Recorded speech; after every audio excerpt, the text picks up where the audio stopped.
Hi everyone, welcome back to my channel. I hope you're doing really well. So in today's video I'm going to be showing you how to make this really cute cottage inspired shoulder bag using the waistcoat stitch, which just looks so cute and just like a knit stitch, and then these cute embroidered flowers. So let's get into the tutorial.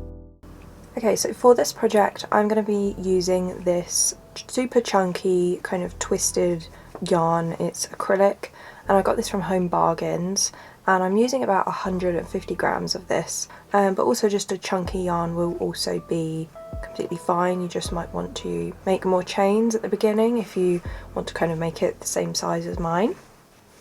And then for the daisy section I'm just going to be using these three colours. This is kind of like a cornflower purple, and then I've got this khaki green, and then this kind of buttery yellow colour, and I'm going to be using just a small amount of this because I'm only going to be sewing with this. So you only need probably about scrap yarn amount of this, but to be specific I've probably got about 25 grams of each colour. I'm definitely not going to be using that much. So I'm going to be using a 10mm hook for this yarn because it is so thick, and this is kind of the perfect size for this yarn because it keeps everything nice and dense, so this bag's going to be really strong. Then I'm also going to be using a stitch marker. So I'm going to just be starting off with the main part of the bag, so I'm just grabbing my white chunky yarn and my 10mm hook, and I'm going to make a slip knot. So just as a recap, to make a slip knot, the way that I like to do it is by creating kind of like a number 6 with my yarn. So I'm basically just crossing the short end over the long end to create this sort of number 6, and then I'm just going to hold that crossover point there with my thumb. So you should have this loop right here at the bottom, and then you have like the kind of number 6 tail at the top. And then with your working yarn, so that is the yarn attached to the ball, you're going to want to push the working yarn through the hole of the number 6. So I'm just going to push it through out to the other side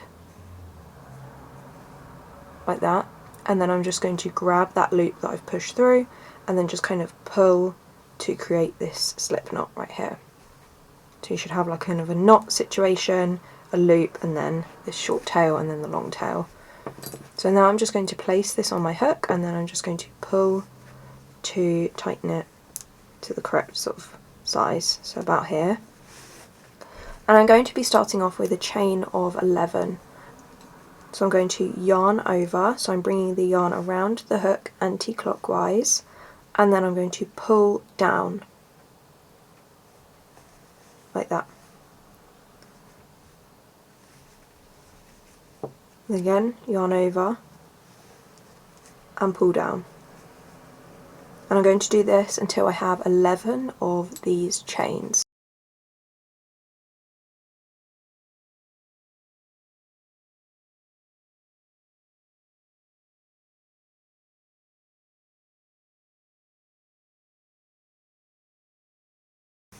Okay, so this is what we're starting with. And now I'm going to start my first row / round. So I'm basically going to be working across these chains, and then when I get to the end I'm going to kind of tilt the work around, so then I'm going to be working along this back edge, kind of in a very, very long sausage shaped circle. So I'm going to flip these chains over to the back so that you can see these horizontal bumps going across the back of the chain, and you want to find that second bump. So here is my first one, here's my second one, and I'm going to insert my hook into that bump right there. And now I'm going to yarn over, just like I did at the beginning for the chains. I'm going to yarn over and pull down that back bump loop, like that. And then I'm going to yarn over again, and I'm going to pull down both of these loops. Okay, so that is your single crochet, and we're going to do 2 single crochets into this first back bump. So I'm going to actually insert my hook into that same bump again to do it a second time. I'm going to yarn over and pull through that bump, and then I'm going to yarn over again and pull through both of these loops like that. So now I've just done 2 single crochets into this first back bump, and now I'm just going to do 1 into each back bump all the way across, and then into this final back bump I'm going to do 4 single crochets.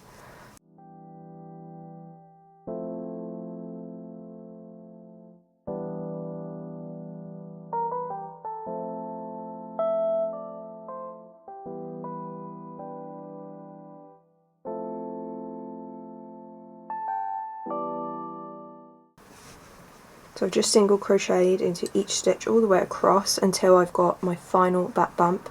And this final back bump I'm going to do 4 single crochets. So 1, 2, 3, 4. Okay, and you should see that once you've done your 4 single crochets, the work naturally curves around to the other side. So now what we're going to do is I'm now going to go into my next sort of stitch. So rather than a back bump, I'm now going into these V stitches all the way to the end to do 1 single crochet in each.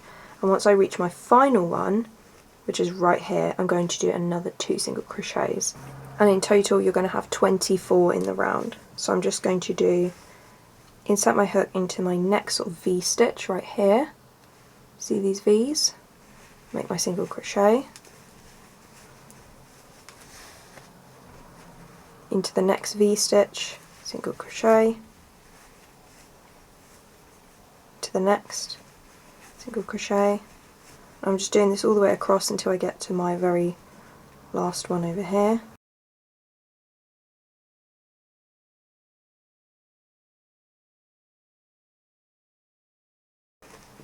Okay, so you might be thinking, which one do I actually have to count as the final one? So you'll notice that over here at the top you've got these kind of 2 V's, and that is the first 2 single crochets we done, and then below it you'll have this very, very small V, and that was our turning chain. So that is going to indicate kind of where we stop. So the one right before that very, very tiny V stitch is our last one. So I'm going to do 2 single crochets into this last V stitch like that. So you'll have that turning chain, which is not part of the work, it doesn't count as a stitch, but it is just a good indicator. And then we have the beginning first 2 single crochets that we made. So like I said, you should have 24 now in your round. So 1, 2, 3, 4, 5, 6, 7, 8, 9, 10, 11, 12, 13, 14, 15, 16, 17, 18, 19, 20, 21, 22, 23 and 24. So now what we're going to do is place our stitch marker so that now we can indicate when we have finished the first round. So take your stitch marker, and we're going to be inserting the stitch marker rather than on top where these V stitches are. We're actually going to be inserting them into these V's that we actually have kind of in the inside of the work, if that makes sense.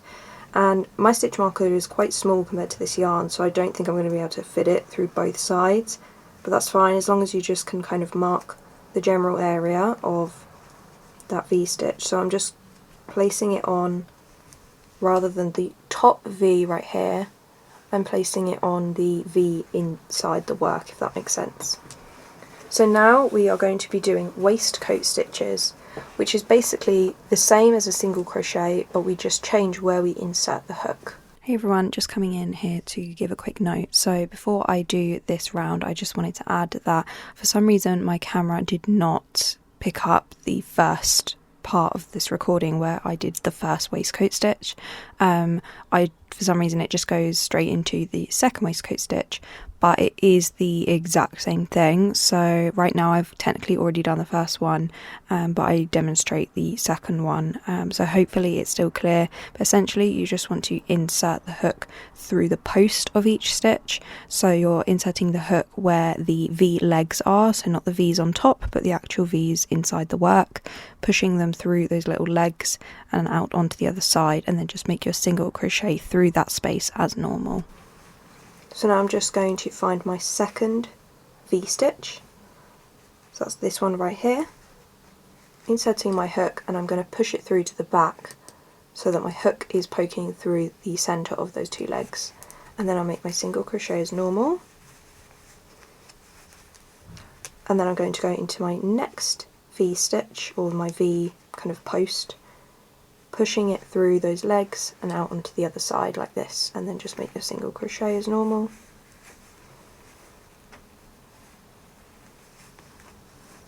And now you just want to repeat that all the way around. So in total you'll do 24 waistcoat stitches, and you'll be finishing where that stitch marker is, so where that last V post is. And then once you have done your last waistcoat stitch over here, You then just want to place the stitch marker in that new stitch that you've done just above this one. So like I said, in total 24 waistcoat stitches, and I'm just going to come back once I finish that.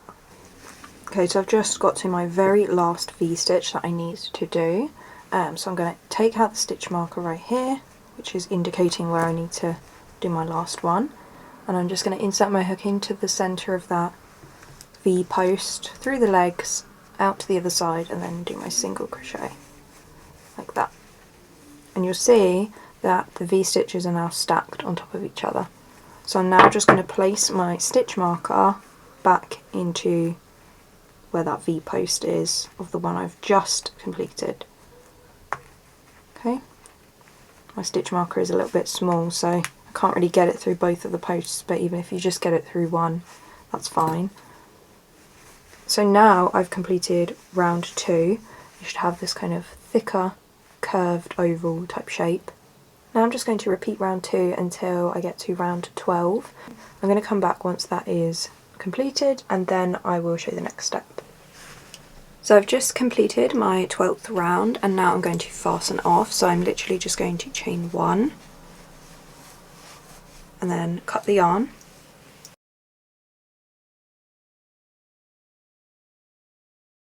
And just pull that loop through, and it will create a little knot. Okay, so once you have chained 1 and fastened off, I'm just going to be doing a set of 10 single crochets on one side of the bag to start the flap. So I'm just going to count 1, 2, 3, 4, 5, 6, 7, 8, 9, 10. So that's here to here, and that looks pretty even to me on the other side. There's no like awkward gap. So I just made a slip knot with my yarn, and I'm just going to insert my hook into my first stitch of those 10. If you're right-handed, you'll be working over here, starting here and working across, doing 10 single crochets. So just pull your slip knot through,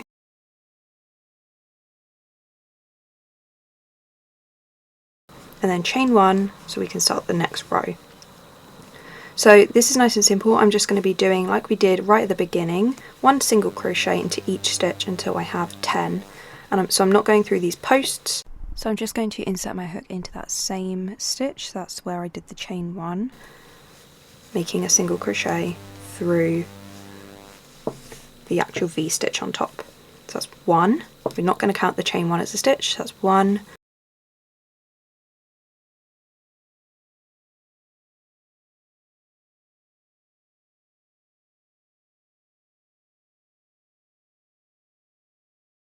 I've done my first row, and now for the next 3 rows, that's row 2, row 3 and row 4, I'm going to be doing the waistcoat stitch. So I'm going to start my next row by chaining 1 and then turning the work around. So we're now working on the wrong side.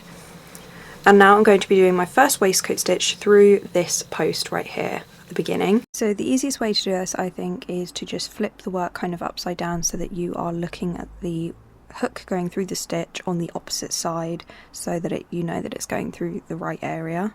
So you should have kind of these 2 legs on the left and 1 on the right. If you're right-handed, it would be the opposite. So you just want to then make your single crochet through that post as normal, like that. And then you just want to do your 1 single crochet through each of these posts all the way across. So in total, 10 waistcoat stitches.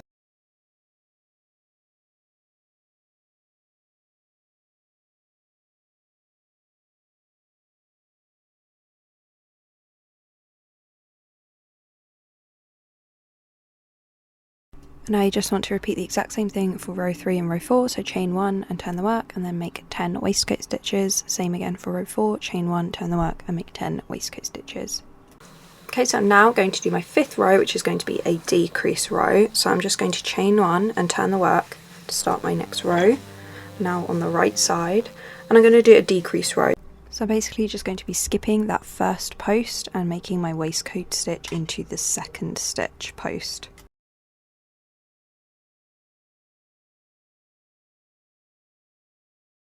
And then I'm just going to make 1 waistcoat stitch into each post all the way across, and then I'm going to skip the second to last stitch, and then in the final stitch make my waistcoat stitch as normal. So in total, by the end of the row, you'll have 8 stitches.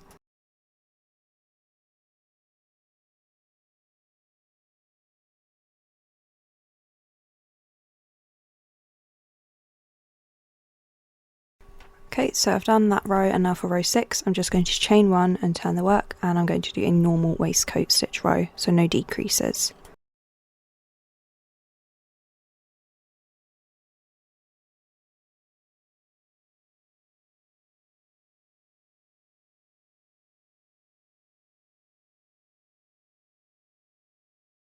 And now I'm going to do my last row, which is again going to be a decrease row. So I chain 1 and turn the work, and I do the exact same thing as I done for row 5. So I'm going to skip my first post, and I'm going to insert my hook into my second post, make my waistcoat stitch, and then single crochet across until I have 2 left.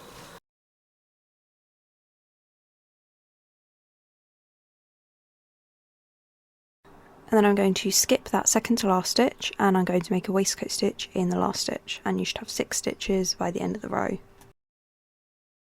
And now we have finished the main part of the flap, we just need to now neaten the edges. So I'm now just going to chain 1 and fasten off. So just take your yarn and make a slip knot. And I'm left-handed, so I'm going to be starting in this sort of corner here. If you're right-handed, you'll be starting over here. So I'm just inserting my hook into that same space where we started the row for the flap. So that same kind of hole. Again, if you're right-handed, you'll be doing it on the opposite side, but it's literally the exact same thing. You'll just be working around this way, whereas I'll be working around this way. So just pull that slip knot through and chain 1 to attach it. Then I'm just going to basically be kind of winging this. It's not really anything where you have to count your stitches. You just want to make sure that you're neatening the edges. So I'm just going to kind of insert my hook into the next sort of space that I see. So just make your single crochet through the next sort of available loop, like that. And then finding that next loop, so this one right here I'll just go for. Then into the next sort of stitch, slash loop, single crochet again. I'm just going all the way around. Now obviously once you get to this edge here, it's much easier to just insert your hook into the stitch.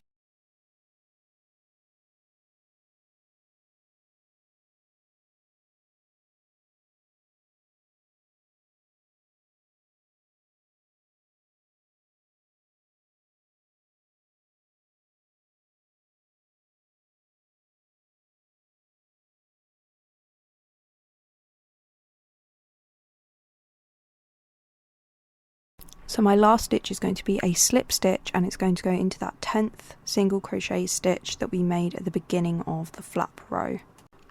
So for the slip stitch, I'm just going to insert my hook into that stitch, yarn over and pull through, and then I'm pulling the first loop through the second, so I'm slipping it over each other. And then once you've done that, just chain 1 and fasten off.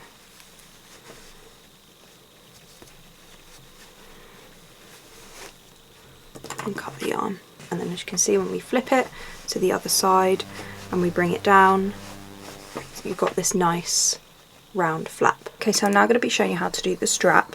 So I've just brought the bag onto kind of the side where the flap will come down, make a slip knot, and I'm just going to be inserting the hook into the side of the bag. So I'm just going to do the stitch closest to the flap, and now I'm going to pull that slip knot through. And because I'm left-handed, I'm doing it on the left side of the front of the bag. Again, if you're right-handed, you'll be doing this stitch right here on the right side. So for the strap, I'm going to be doing a chain of 37, but if you want your strap to be longer or shorter, you can do more or less chains.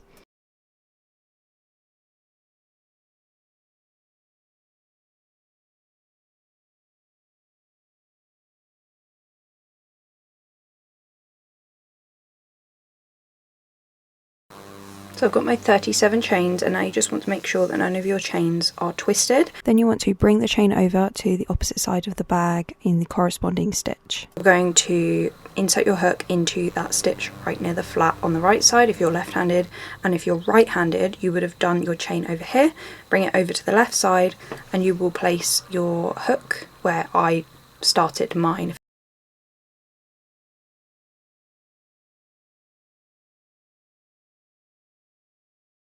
So now just insert your hook into the stitch on that side and then make a single crochet and a slip stitch in that same stitch.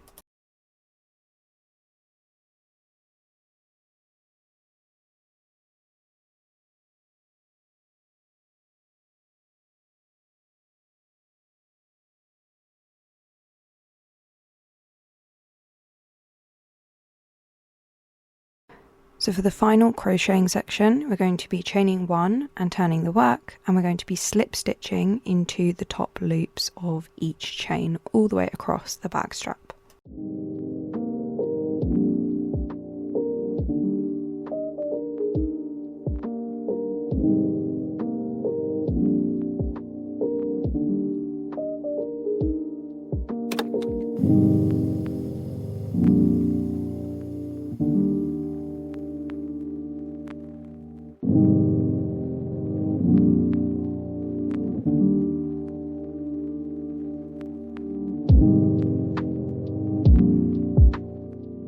Okay, so I've just done my last slip stitch and it looks a little bit bulky, but you just kind of want to ignore these ends here, and I'm just going to be inserting my hook into that first stitch where I started the chain. Now I'm just going to insert my hook into that stitch space, and I'm going to make a single crochet and a slip stitch where we made that first chain, and I'm just going to then fasten off.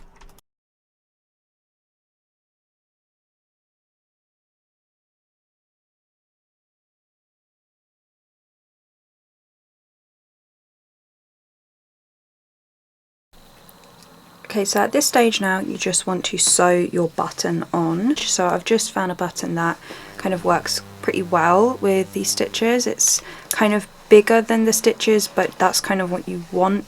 So basically you just want to pull the flap down and kind of mark the bottom center part. So that's probably for me about here.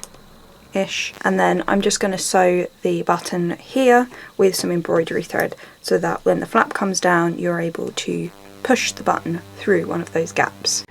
Okay, so now the final stage of this bag is to embroider the flowers on. Now I definitely recommend a smaller needle, so I'm using a size 28 needle that I got in a cross stitch kit because it's a lot sharper than that blunt one that I'm showing, and you can just kind of push this through the stitches a lot easier.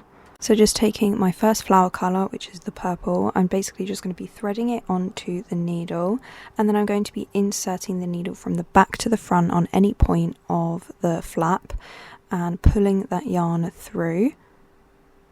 And then I'm just going to be bringing the yarn upwards to do the first petal, pushing my needle through and then just pulling that through to create a vertical line, and then I'm going to repeat that a few more times so that the line thickens up, and then that is pretty much the petal all done. And then I repeat this to do 5 flower petals in total, spreading them out kind of like in a star shape. And for some of the flowers I ended up doing like a 4 petal flower, so that's why some of them kind of look like little crosses. And again I just alternated between the purple colour and then the yellow colour. And then for the leaves it was pretty much the exact same process, just making those kind of pointed lines by repeating, kind of going round and round the stitch to create that thickness. And yeah, that is pretty much everything for this bag.